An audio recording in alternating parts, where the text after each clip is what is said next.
தமிழ் பூர்வடி மக்களுடைய அரசியல் புள்ளிகள் வருகிற 2026 தேர்தலிலே ஒரு புள்ளி நின்று தேர்தலை சந்தித்தால் ஒழிய இந்த திராவிடத்தை வீழ்த்துவதற்கான வாய்ப்பில்லை என்பதே என்னோட பதில். தமிழ்நாட்டினுடைய அந்த சாதி பட்டியலில் 356 குடிகள் இருக்கு. இதுல 72 குடிகள் தாழ்த்தப்பட்ட எஸ்சி குடிகள் இருக்கு. எத்தனை குடிகள் தமிழ் பூர்வடி மக்களுக்கான குடி அப்படின்னு ஆய்வு செஞ்சு பார்த்தீங்கன்னா ஏறத்தாழ 15 குடிகள் பிற மொழி பேசுகிற குடிகள். 41 குடிகள் எம்பிசி இருக்காங்க. குறைஞ்சபட்சம் ஒரு 10 to 15 குடிகள் பிற மொழி பேசுகிற குடிகள். அப்ப இவர்கள் 20% இடஒதுக்கீடு பிற மொழியாளர்களும் பங்கு பெறுறாங்க. நாங்க என்ன சொல்ல வர கேட்டீங்கன்னா, ஒவ்வொரு குடிகளுக்கான திராவிட முன்னேற்ற கழக அரசு எடுக்காமல் இருப்பதற்கான அடிப்படை காரணம் மொழி சிறுபான்மையாக இருக்கின்ற ஆளுகிற நிலமாக இது இருப்பதனால அதை எடுக்க தயங்குகிறார்கள் என்பது எங்களுக்கு அச்சமா இருக்கு. மொழி சிறுபான்மையினர் என்ன? தெலுங்கர்கள், விஜயநகர பேரரசனுடைய வாரிசு. விருமாண்டின்னு ஒருத்தர் இருக்கிறார். அவருடைய டிஎன்ஏவும் சவுத் ஆப்பிரிக்கால இருக்கிற 7 இன மக்களுடைய டிஎன்ஏவும் M160 ஒரு டிஎன்ஏவோட வகை அது. இந்த M160 டிஎன்ஏ கிட்டத்தட்ட 70,000 ஆண்டுகளுக்கு முற்பட்டது. அந்த விருமாண்டி என்பவர் ஒரு பல்லர் சமூகத்தவர். அது தமிழ் மக்களுடைய பூர்வகுடி. ஐயா பன்னீர் சொல்லுவார், கருவாட்டு சாம்பார்னு சொல்லுவார். நான் கொஞ்சம் மாற்றி சொல்கிறோம். ஒன்று உப்பான்னு சொல்லு, இல்லைன்னா கேசரின்னு சொல்லு. கேசரி உப்பான்னு சொன்னால் மக்கள் ஏற்றுக்காது. 2 கண்களும் வெவ்வேறு கோணங்களை பார்க்காது. இது ஒரு காட்சியை பார்க்காது, அது ஒரு காட்சியை பார்க்காது. ஆனால் தீவிர தமிழ் தேசிய சித்தாந்தங்களை எல்லாம் பேசுகிறாரு. இங்கே இருக்கிற மக்கள் தமிழ் பூர்வடி மக்கள் இங்கே அதை தவிர்த்து பேசுவதற்கான வாய்ப்பு இல்லை. அப்படி பேசினா உங்களை ஏற்றுக்க மாட்டாங்க. நவம்பர் 26, நவம்பர் 27 தேசிய தலைவர் பிரபாகரன் அவர்களுடைய பிறந்தநாள். அடுத்து மாவீரர் நாள். இலங்கையிலும் இந்த முறையும் மாவீரர் நாள் சில இடங்களில் நடத்த முயற்சி பண்ணியிருக்கிறாங்க, சில இடங்களில் நடத்தியிருக்கிறாங்க. அதையெல்லாம் தாண்டி இலங்கை அரசியல் சர்வதேச அளவில் ஒரு முக்கியமாக கவனிக்கப்படக்கூடிய ஒரு பொருளாக மாறி இருக்கு. அங்கே அனுரகுமார திசாநாயக்கா அவருடைய வெற்றி, அதை தொடர்ந்து பாராளுமன்ற உறுப்பினர்கள் கணிசமாக சிங்கிள் மெஜாரிட்டியை தாண்டி சூப்பர் மெஜாரிட்டி அப்படிங்கிற லெவலில் அவங்க வெற்றி பெற்றிருக்கிறாங்க. அவங்க நினைக்கக்கூடிய சட்டங்களை தாராளமாக நிறைவேற்ற முடியுங்கிற ஒரு வலிமை அவங்களுக்கு போய் சேர்ந்திருக்குது. எப்படி பார்க்குறீங்க இலங்கை அரசியலை? இப்போது இலங்கை அரசியலை பொறுத்த மட்டும் இல்லை, அதிகபட்சமாக 225 பாராளுமன்ற உறுப்பினர்கள் கொண்ட ஒரு ஆகப்பெரும் ஒரு நாடாளுமன்ற தேர்தல் சமயத்தில் நடந்து முடிஞ்சிருக்குது. அதில் இவர்கள் 159 பாராளுமன்ற உறுப்பினர்களை வெகுவாரியாக வெற்றி பெற்றிருக்கிறார்கள். இதை முக்கியமாக கவனிக்க வேண்டிய விஷயம் என்னன்னு கேட்டிங்கன்னா, தமிழ் தேசியம் பேசுகிற வடகிழக்கு மாகாண பகுதிகள் முழுவதுமாக இந்த JVP என்கிற ஜனதா விமுக்தி பெருமுனா என்கிற அந்த கட்சியினுடைய கூட்டணி பெரும்பான்மையான வெற்றியை பெற்றிருக்கிறது.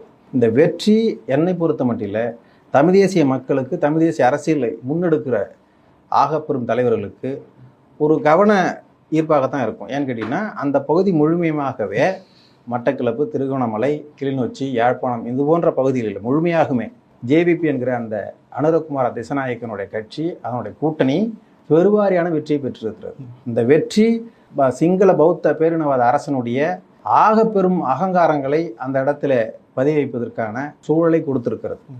இது எதனால் அதை ஆரம்பிச்சிருக்கு அப்படின்னு கேட்டிங்கன்னா, அங்கே இருக்கிற தமிழை பூர்வடி மக்களை தமிழ் தேசிய கொள்கைகளை முன்னிறுத்துகிற தமிழ் தேசிய கட்சிகள், இலங்கை தமிழர் காங்கிரஸ் கட்சி, இலங்கை தமிழர் கூட்டணி கட்சி, இலங்கை தமிழர் கட்சி என்று ஒவ்வொருவரும் தனித்தனியாக தந்த தேர்தலை இவர்கள் களங்கண்டு இருக்கிறார்கள். ஒரு சின்ன உதாரணத்துக்கு பார்த்தீங்கன்னா, யாழ்ப்பாணத்தில் நெல்லூர் என்கிற பகுதியில் அந்த தொகுதியில் தேர்தல் நடக்குது அப்படின்னும்போது அந்த தொகுதியில் JVP என்கிற கட்சி 8831 வாக்குகள் வாங்கியிருக்கு, வெற்றி பெற்றிருக்கு.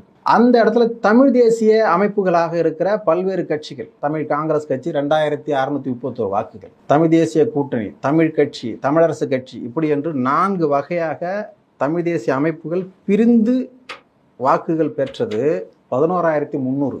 இதில் தமிழர்கள் ஏறத்தாழ 17 பேர் சுயேட்சை நின்று 2,600 வாக்குகளை வாங்கியிருக்கிறார்கள். இப்போ இவர்களெல்லாம் ஒருங்கிணைத்து ஒரு தமிழ் தேசிய அரசியலை, ஒரு தமிழ் தேசிய அரசமைப்பை கட்டமைத்து ஒரு தேர்தலை சந்திக்க இயலாத ஒரு சூழ்நிலையில் தான் இன்னைக்கு JVP அந்த இடங்களில் வெற்றி பெற்றிருக்கிறது. இந்த வெற்றி, JVPயினுடைய வெற்றி, தமிழ் தேசிய நிலப்பரப்பில் சிங்கள பௌத்த பேரினவாத அரசினுடைய அதிகாரத்தை ஊன்றுவதாக இருக்கிறது. இது போன்று எதிர்காலங்களில் தமிழக நிலப்பரப்பில் நடந்துவிடக்கூடாது என்றால், இங்கே தமிழ் தேசியம் பேசுகிற தமிழ் பூர்வடி மக்களுடைய அரசியல் பொருளாதாரம் பேணுகிற அந்த அரசியல் புள்ளிகள் வருகிற 2026 தேர்தலில் ஒரு மைய கருத்தொற்றுமையோடு ஒரு புள்ளி நின்று தேர்தலை சந்தித்தால் ஒழிய இந்த திராவிடத்தை வீழ்த்துவதற்கான வாய்ப்பில்லை என்பதே என்னோட பதில். இப்போ இங்கே முகாமில் இருக்கக்கூடிய தமிழர்கள் பல்வேறு சிக்கல்களை சந்திக்கிறாங்க. அவங்களுக்கு இந்திய குடியுரிமை வேணும் அப்படிங்கிற கோரிக்கை நீண்ட காலமாக இருந்து வருது. இன்னொரு தரப்பினர் வந்து அது எப்படி கொடுக்க முடியும் அப்படியும் கேட்குறாங்க. என்ன முரண்பாடு அதில்? இல்லை, விஷயம் என்ன கேட்டிங்கன்னா, தமிழக வாழ்வுரிமை கட்சி அதனோட தள்ளி போகிறவங்க அங்கே அந்த மலையக மக்களாக அங்கே வாழ்கிறாங்க. அப்போ 1800 இங்கிருந்து போனவங்க 1948 வந்து உங்களுக்கு என்ன ஆகுதுன்னு கேட்டிங்கன்னா, அந்த இலங்கை அரசு வந்து சேனநாயக்கனோட அரசு ஒரு கணக்கெடுப்பு நடக்குது. அதில் வந்து 6.75 லட்சம் 6.75 லட்சம் பேர் வந்து இங்கேருந்து தமிழகத்திலிருந்து புலம்பெயர்ந்து இந்தியாவுக்கு வந்திருக்காங்க அப்படின்ற ஒரு புள்ளிவரத்தை விடுறாங்க. அவங்க என்ன பண்ணுறாங்க, வாக்குகள் அங்கே உரிமை இருக்கிறது. எங்கள் இலங்கையில் வந்து இங்கிருந்து புலம்பெயர்ந்து அங்கே சென்ற தமிழ் பூர்வகுடி மக்களுக்கு வாக்குகள் இருக்கிறது, ஆனால் குடியுரிமை இல்லை என்று மறுக்கிறாருங்க சேனநாயக்க. அப்போது நேருவுக்கும் சேனநாயக்கும் ஒரு பேச்சுவார்த்தை நடக்குது. ஏங்க இங்கேருந்து குடிபெயர்ந்து பஞ்சப்பராயாக பல நாடுகளுக்கு சென்ற தமிழ் பூர்வகுடி மக்கள், இந்திய பூர்வகுடி மக்கள் அந்தந்த நாடுகளுடைய அந்த குடியுரிமை பெற்று வாழ்கிறார்களே, நீங்களும் அதை கொடுத்தா என்ன அப்படின்னு கேட்கும்போது வாய்ப்பில்லைன்ற மாரி முரண்பட்டு போகிறார். அதுக்கப்புறம் 1964 ஒரு உடன்பாடு ஏற்படுகிறது. பண்டாரநாயக்காவுக்கும் லால் பகதூர் சாஸ்திரி அவர்களுக்கும் ஒரு உடன்பாடு ஏற்படுது. அந்த உடன்பாட்டில் இந்த 6.75 லட்சம் பேரை வந்து மீட்டுக் கொள்கிறோம் என்று இந்தியா ஒப்புக்கொண்டு அந்த உடன்பாடு முடிவடைகிறது. அதுக்கப்புறம் அந்த உடன்பாடு வந்து கொஞ்சம் நீட்சியினால் 1974 அந்த உடன்பாடு மறுசீரமைக்கப்படும்போது என்னன்னு கேட்டிங்கன்னா, இந்த 6.75 லட்சம் பேரில் குறைந்தபட்சம் ஒரு 4 லட்சம் பேர் நாங்கள் வைத்துக் கொள்கிறோம், அதாவது இலங்கை வைத்துக் கொள்வதாகவும் ஒரு 3 லட்சம் பேர் இந்தியா பெற்றுக்கொள்வதாகவும் ஒரு உடன்பாடு இறுதிக்கட்ட பேச்சுவார்த்தையின் மூலமாக ஒரு உடன்பாடு ஏற்பட்டு கொண்டு இருக்கிறது. அந்த கட்டத்தில் கேட்டிங்கன்னா, அப்போ இந்த உடன்பாடு நடைமுறைப்படுத்தி கொண்டு இருக்கும்பொழுது 1983 ஆகப்பெரும் ஒரு கலவரம் ஏற்படுது இலங்கையில். அந்த கலவரத்தின் ஊடாக அங்கிருந்த பூர்வகுடி மக்களும் சேர்ந்து, அதாவது இலங்கை தமிழ் பூர்வகுடி மக்களும் சேர்ந்து அங்கே இருக்கிற சொல்லனா துயரங்களை அதாவது ஏற்றுக்கொள்ளாமல் அங்கிருந்து இந்த தமிழகத்துக்கு வராங்க. இந்த உடன்பாடு ஊடாக வந்து நாங்கள் மீட்டுக் கொள்கிறோம் என்று சொன்னார்கள் அல்லவா, அவர்களும் சேர்ந்து வருகிறார்கள். இப்போ இதில் யார் வந்து உடன்பாடு ஊடாக வருகிறார்கள், பூர்வகுடி மக்கள் எத்தனை பேர் உள்ள வர்றாங்க அப்படின்றது கணக்கெடுப்புகள் வந்து குழப்ப நிலையில் இருப்பதனால இந்த சரத்தையை ரத்து பண்ணுது இந்தியா. அப்படி வந்தவர்களில் இந்திய அரசியலமைப்பு சட்டத்தின் அடிப்படையாக 2005 வந்து தகவல் உரிமை சட்டத்தில் என்ன பண்ணுறாங்கன்னா, எத்தனை பேர் அங்கேருந்து இங்கே வந்திருக்காங்கன்னும் போது 4,61,631 பேர் வந்து அங்கேருந்து இங்கே அகதிகளாக வந்திருக்காங்க. இந்த அகதிகள்லாம் இங்கே வந்துட்டு இந்தியா வந்துட்டு பல்வேறு நாடுகளுக்கு புலம்பெயர்ந்து போயிட்டாங்க. அதில் வந்து ஒரு 95,000 பேர் 98,000 பேர் வந்து இங்கே இருக்கிற தமிழ்நாட்டில் இருக்கிற 108 முகாமில் இருக்காங்க. அவர்களுக்கு இந்திய குடியுரிமை வேண்டும் என்று தமிழகம் இதே மண்ணுக்கு வரும்போது எப்படி அகதிகளாகப்படலாம்?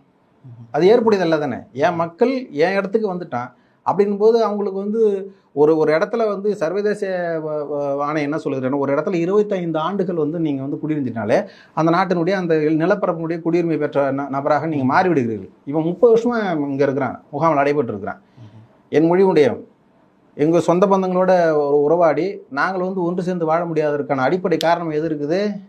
குடியுரிமை இருக்குது. அப்போ இது உள்துறை அமைச்சகம் இதை கவனத்தில் கொண்டு அதாவது 7 அகதிகளுக்கு இந்திய குடியுரிமை வேண்டும் என்பது எங்களுடைய அடிப்படை கொள்கையாக தான் இருக்குது. இல்லை, பல்வேறு பேர் வந்து தீவிரவாத இயக்கங்களோடு தொடர்புடையவங்களா இருக்கிறாங்க அப்படிங்கிற ஒரு சந்தேக பார்வையும் ஒரு காரணமாக இருக்குது. 2009 பிறகு ஈழ விடுதலை போர் முற்று பெற்றது என்பது உலக நாடுகளே வந்து அறிந்தது தானே. கிட்டத்தட்ட 15 ஆண்டுகளாகவும் எந்த ஒரு அசம்பாவிதம் நடக்கல இல்லை. அப்படிங்கும்போது அதை மேற்கோள் காட்டியாவது நீங்கள் அதை செய்யலாம் இல்லையா? இப்போ விடுதலை புலிகள் 2009 பிறகு ஆகப்பெரும் உலக நாடுகள் எந்த ஒரு கலவரம் பண்ணல இல்லை. அப்படி ஒரு கலவரம் பண்ணாத எதுவும் செய்திகள் இல்லை. அப்போ நம்ம அதை முன்னிறுத்தி தானே செய்யணும். நம்ம அதை அப்போ நாங்கள் வந்து நீங்கள் வந்து குஜராத்துக்கு கொண்டு போயிட்டு நீங்கள் குடியுரிமை கொடுங்க, நீ கர்நாடகா கொண்டு போய் குடியுரிமை கொடுங்களே, என் தமிழ் பேசுகிற தாய்மொழி தாய்மொழின்னா என்ன கேட்டிங்கன்னா, என் தாய் பேசுகிற மொழியெலாம் தாய்மொழி கிடையாது. உலக மொழிகளுக்கெல்லாம் தாய் தமிழ். அதனால தான் அதை தாய்மொழின்னு சொல்கிறோம். பிற மொழியாளர்கள்னால் நான் அந்த மொழி பேச தான் சொல்லணும் மொழியை, அந்த மொழி என் தாய்மொழிலாம் சொல்லக்கூடாது. சொல்கிறதுக்கான தார்மீக உரிமையே கிடையாது. புரியுங்களா? என் தாய்மொழி பேசுகிறேன் தமிழ் பூர்வகுடி மக்கள் பொழப்புக்காக அங்கே போயிட்டு திருப்பி இங்கே வரும்போது அவனை அகதியாக்கிறதுக்கு உனக்கு என்ன உரிமை இருக்குது? உனக்கு என்ன யோக்கியதை இருக்குது? அப்போ நாங்கள் அதை கேட்கணும். அப்போ இதை வந்து இந்த மண்ணை ஆளுகிற, இந்த மண்ணை பூர்வகுடியமாக ஆளுகிற, இந்த மண்ணை நேசிக்கிற, மண்ணினோட ஒவ்வொரு தொகுலையும் நேசிக்கிற ஒரு தலைவன் இந்த மண்ணை ஆண்டால் இந்த முன்னெடுத்திருப்பான். இந்த நேரம் அதை முன்னெடுத்து இங்கே இருக்கிற கிட்டத்தட்ட 98,000 ஈழ அகதிகளுக்கு குடியுரிமை வாங்கி கொடுத்து எங்களோட ஒன்றுக்கு ஒன்றா உறவாடி திருமணம் அகமானவரவோ புறமானவரோட நாங்கள் ஒன்றுக்கு ஒன்றா இருந்துட்டு போகிறோம். ஆனால் தேசிய கட்சிகள் யாருமே இந்த கோரிக்கையை பேசுறதில்ல. காங்கிரஸாக இருக்கட்டும், பாஜகவாக இருக்கட்டும், கம்யூனிஸ்டுகளாக இருக்கட்டும், இவங்க யாருமே இந்த கோரிக்கையை பேசுறதில்ல. தேசிய கட்சிகள் ஏன் பேசணும்? இப்போ காங்கிரஸ் ஏன் பேசணும்? ஈழ மக்களுக்கு இந்திய குடியுரிமை வேண்டும் ஏன் பேசணும்?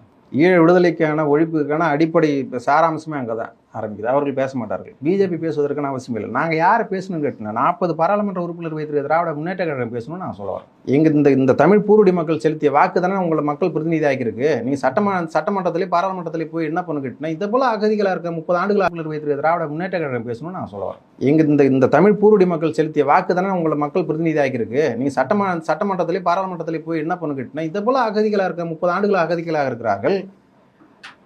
அவர்களுக்கு ஒரு இந்திய குடியுரிமை கொடுப்பதில் உங்களுக்கு என்ன சங்கடம் என்று ஒரு தனிநபர் சட்ட மசோதா கொண்டு வரலாம். இவர் திருச்சி சிவா கொண்டு வரலையா? திருநங்கைகளுக்கான ஒரு தனி சட்ட மசோதா கொண்டு வந்து நிறைவேற்றலையா? இன்றைக்கி அது சட்டம் அரசியலமைப்பு சட்டத்தில் இல்லையா? அதுபோல் இது ஒரு அரசியலமைப்பு சட்டமாக கொண்டு வரலாம். உள்துறை அமைச்சர் வலியுறுத்தலாம், பாராளுமன்ற வெளிநடப்பு செய்யலாம், ஒரு கவன ஈர்ப்பு தீர்மானத்தை கொண்டு வரலாம். பல வேலைகள் இருக்குது. இவர்கள் இதில் கவனம் செலுத்த மாட்டேங்கிறார்கள் தான் எங்களுடைய கருத்து. எதனால புறக்கணிக்கிறாங்க தெரியல. அதாவது அவங்க எதனால புறக்கணிக்கிறாங்கன்றதை நம்மளால ஈடு கொடுக்க முடியல, அதை யூகிக்க முடியல. ஆனால் அவசியம் செய்ய வேண்டும் என்பதை எங்களை வலியுறுத்து செய்யலாமே. கடந்த 2019 2024 வரைக்கும் இவர்கள் இங்கிருந்து ஒரு 40 பாராளுமன்ற உறுப்பினர்கள் சென்று இவர்கள் என்ன தமிழ் மக்களுக்காக செய்தார்கள் என்பதெல்லாம் கேள்விக்குறியாக தானே இருக்குது. அப்போ 24லையும் கிட்டத்தட்ட ஒரு 39 பாராளுமன்ற உறுப்பினர் புதுச்சேரி சேர்ந்து போயிருக்காங்க இல்லையா?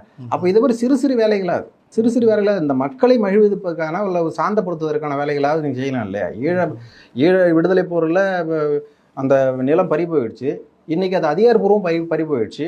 பிரதமர் தேர்தலில் 2022 1.59 வாக்கு சதவீதம் வாங்கிய ஜேவிபி 2024 61.64% வாங்கியிருக்கு வாக்கு. அப்போது இந்த மக்கள் தெற்கு தெரியாத ஒரு ஏதோ நமக்கு நல்லது நடக்குமா நடக்காதா அப்படின்ற ஒரு ஏக்கத்தினோடு அந்த வாக்குகளை செலுத்தி விட்டார்கள். அவர் சொன்னதா தான். அவர் ஜேவிபியினுடைய அனுரகுமார தேசநாயக்க சொன்ன வாக்கியம் என்னென்னா, உங்களிட்டிருந்து பறிக்கப்பட்ட நிலங்கள் உங்களிடத்தில் ஒப்படைக்கப்படும், மிக விரைவில் உங்களுக்கான உரிமைகள் திருப்பி தரப்படும் என்று பிரச்சாரம் செய்தால் அதை வாங்கியிருக்கிறார். அதை நம்பி இந்த மக்கள் தமிழ் பூர்வடி மக்கள் என்ன எவன் சொல்கிறது டக்குன்னு நம்பிடுறது தானே இயல்பு. அதை நம்பி நமக்கு ஏதாவது எதிர்காலத்தில் நடக்காதா? ஏன்னா இவர்கள்லாம் பல கிளைகளாக பிரிஞ்சிருக்கிறார், பல கட்சிகளாக பிரிஞ்சிருக்கலாம், பல அமைப்புகளாக இருக்கு. 19 சுயேட்சை வேட்பாளர் ஒரு தொகுதியில் நிற்கிறாங்கன்னா தமிழர்கள் எப்படி பாருங்க அதனோட ஒற்றுமை எப்படி இருக்குன்னு. ஆக அந்த ஒற்றுமை விலகி போனதுனால்தான் அதிகாரமும் விலகி போகுதுன்றதை என்னுடைய கருத்து. இப்போ அதே கேள்வியை தானே சில விமர்சகர்கள் இங்கேயும் வைக்கிறாங்க. இங்கே தமிழ்நாட்டில் தமிழ் தேசியம் பேசிய அமைப்புகளுக்குள்ளேயே ஒற்றுமை இல்லை, எல்லாரும் முரண்பட்டு வேறு தான் நிற்கிறாங்க அப்படிங்கிற ஒரு பார்வை இருக்குதுல்ல நீண்ட காலமாக. இல்லை, இது பிரத்தியார் சொல்கிற ஒரு பார்வையாக இருக்கும். இதை நம்ம விரிவாக்கி பேச வேண்டிய அவசியம் இல்லை. ஏன்னா இப்போ எதிர்காலங்களில் இப்போ தமிழ் தேசியம் அதாவது அரசியல் அந்த இதில் இதை பிரிப்பதற்கான அடிப்படையில் வேலை செஞ்சு வச்சுருக்காங்க. அதனால தான் இந்த சமூகம் சாதி ரீதியாக சாதி மதமும் பிரிவினை சக்தி அது உங்களுக்கு தெரியும்னு நினைக்கிறேன். சரி, சாதியை ஒழிக்கிற திராவிட முன்னேற்ற கழகமோ அல்லது அண்ணா திராவிட முன்னேற்ற கழகமோ உசிலம்பட்டியில் ஒரு மாற்று சமூகத்தில் ஒரு தாழ்த்தப்பட்ட சமூகத்தை நிறுத்த முடியுமா? தருமபுரியில் போயிட்டு நீங்கள் ஒரு நாடார் நிறுத்தத்துக்கு வாய்ப்பு இருக்குதா? ஏனென்றால் எந்தெந்த பகுதியில் அந்தந்த குடிகள் வெகுவாரியாக இருக்கிறார்களோ அந்தந்த இடங்களில் அந்தந்த குடிகளை சார்ந்த வேட்பாளர் நிறுத்துறாங்க. இது எப்படி சாதி ஒழிப்புக்கான அடிப்படை கூற்றா இருக்கும்? அப்போது சாதியம் இருக்கிறது, அதை ஒழிப்போம் என்று தான் இவர்கள் மேலே அந்த சமூக நீதி கொள்கையை ஆட்சி அமைச்சிட்ருக்காங்க. புரியுதுங்களா? அப்போ இந்த காலகட்டங்களில் நீங்கள் என்னதான் நீங்கள் செஞ்சாலும் ஆட்சி என்பது தாம் சொல்கிற நிலைக்கு வரணும். அப்படி கேட்டினா இந்த தமிழ் பூர்வடி மக்களுக்கான அரசியல் செய்கிற அரசியல் ஆளும் புள்ளிகள் ஒரு புள்ளியில் இயங்கணும். அப்படி இன்னும்பொழுது மட்டும்தான் தர்ம சங்கடத்தின் சூழ்நிலையாக அந்த அதிகார பரவல் ஆட்டோமேட்டிக்காக வர ஆரம்பிக்கும். இது எதிர்காலம் கணிக்கும். இது எதிர்காலம் நிச்சயமாக இதற்கான வாய்ப்புகளை கொடுக்கும் என்பது என்னோட நம்பிக்கை. அதே போல் சாதிவாரி கணக்கெடுப்பு அப்படிங்கிறது நீண்ட காலமாக ஒரு கோரிக்கையாக இருக்குது. ஆனால் வேறு சில மாநிலங்களில் நடத்தியிருக்கிறாங்க அப்படிங்கிறாங்க. ஆனால் திமுக அரசு அது சென்சஸ் கிடையாது, அது வெறும் ஒரு சர்வே மட்டும்தான் அப்படிங்கிற மாதிரிலாம் மாறுபட்ட கருத்துக்களை முன்வைக்கிறாங்க. எப்படி பார்க்குறீங்க? இல்லை, சமூக நீதி என்பது என்ன நீங்களே சொல்லுங்கள். சமூகம் என்றால் என்ன, நீதி என்றால் என்ன? உங்களுக்கு ஏதாவது ஐடியா இருக்கா? ஒரு 30 செகண்டில் சொல்ல முடியுமா? வாய்ப்பில்லை. சமூக நீதி என்னன்னு கேட்டிங்கன்னா ஒரு குறிப்பிட்ட சமூகத்தினுடைய கல்வி பொருளாதாரத்திற்கான விடியலை அரசியல் ரீதியாக கொடுப்பது சமூக நீதி. இப்போ இங்கே இருக்கிற தமிழ்நாட்டில் இருக்கிற கவுண்டர் புதுச்சேரியில் இங்கே தமிழ்நாட்டில் இருக்கிற கவுண்டர் பிசி பட்டியலில் இருக்கார், பேக்வர்ட் கிளாஸில் இருக்கார். புதுச்சேரியில் ஜென்ரலில் இருக்கார், பொதுப்பட்டியலில் இருக்கிறார். அப்போது மத்திய ஆளுகிற பாஜகனுடைய பிரதிநிதிகள் என்ன சொல்கிறாங்க கேட்டிங்கன்னா இது நீங்கள் ஒரு மாநிலமும் இஷ்டப்படும் போது சாதிவாரி கணக்கெடுப்பை நீங்கள் நடத்திக்கலாம் அப்படி சொல்லி அவங்க சொல்கிறாங்க. இங்கே ஒரிசாவில் நடந்திருக்குது, பீகாரில் நிதிஷ்குமார் நடத்திருக்கிறார். ஆகப்பெரும் பழம்பெரும் நிலம் பாடலிபுத்திரம். திமுக தரப்பினர் என்ன சொல்கிறாங்களா, அதை எடுத்ததுனால என்ன பயன் இருக்குது? அதனால ஒரு பயன் சொல்ல வரேன். நான் தான் உங்களுக்கு சொல்கிறேனே, இப்போ கர்நாடகாவில் எடுத்திருக்காங்க, ஆந்திராவில் எடுத்திருக்காங்க. இப்போ ரேவந்த் ரெட்டி வந்து 80,000 அரசு ஊழியர்களை வச்சு குடிவரி கணக்கெடுப்பு நடத்துறாரு. ஓகேங்களா? இப்போ நம்ம என்ன சொல்கிறோம், சமூக நீதி என்பது 356 குடிகள் இருக்குங்க. குடிகள் ஏன் சொல்ல கேட்டால், சாதி வந்து வர்ணாசிரமத்தின் ஊடாக வருவது, குடிகள் என்பது வரலாற்றின் ஊடாக வருவது. நாங்கள் தமிழ் பூர்வடி மக்கள் இந்த மண்ணின் கிட்டத்தட்ட 70,000 ஆண்டுகளுக்கு முன்பாக இருந்தவர்கள் நாங்கள் குடிகள் என்று சொல்வது தான் சரியான வார்த்தையாக இருக்கும். ஸோ குடிகள் என்பது வரலாற்றின் ஊடாக வருது. இந்த குடிகள் 356 குடிகள் இருக்குது. இன்றைக்கி 2023-24 தமிழ்நாட்டினுடைய அந்த சாதிய பட்டியலில் 356 குடிகள் இருக்குது. இதில் வந்து 72 குடிகள் வந்து தாழ்த்தப்பட்ட எஸ்சி குடிகள் இருக்குது. இந்த 72 குடிகளில் சும்மா தோராயமாக ஒன்று சொல்லுவோம், இது எத்தனை குடிகள் தமிழ் பூர்வடி மக்களுக்கான குடி அப்படின்னு நீங்கள் ஆய்வு செஞ்சு பார்த்தீங்கன்னா, ஏறத்தாழ 15 குடிகள் பிற மொழி பேசுகிற குடிகள். இவர்களும் இந்த 18% இடஒதுக்கீட்டில் இருக்காங்க. 41 குடிகள் எம்பிசி இருக்காங்க. அவங்க தமிழ்நாட்டினுடைய குடிவரி கணக்கெடுப்பினோட தான் நம்ம சொல்கிறோம். அந்த பட்டியல் அந்த 41 குடிகளில் குறைஞ்சபட்சம் ஒரு 10லிருந்து 15 குடிகள் பிற மொழி பேசுகிற குடிகள். அப்போ இவர்கள் வந்து 20% இடஒதுக்கீட்டில் பிற மொழியாளர்களும் வந்து பங்கு பெறுறாங்க. நாங்கள் என்ன சொல்ல வர கேட்டிங்கன்னா, ஒவ்வொரு குடிகளுக்கான தனித்தனி கணக்கெடுப்பு எடுத்து, இப்போ வன்னியர்கள் இருக்கிறார்கள், அவர் எத்தனை சதவீதம் இருக்கிறார்களோ அவருக்கான இடஒதுக்கீடு. தாழ்த்தப்பட்ட குடிகள் இருக்கிறார்கள், அவருக்கு எத்தனை சதவீதம் இருக்கிறார்களோ அவர்களுக்கான இடஒதுக்கீடு. அருந்ததில் இருக்கிறார்கள்.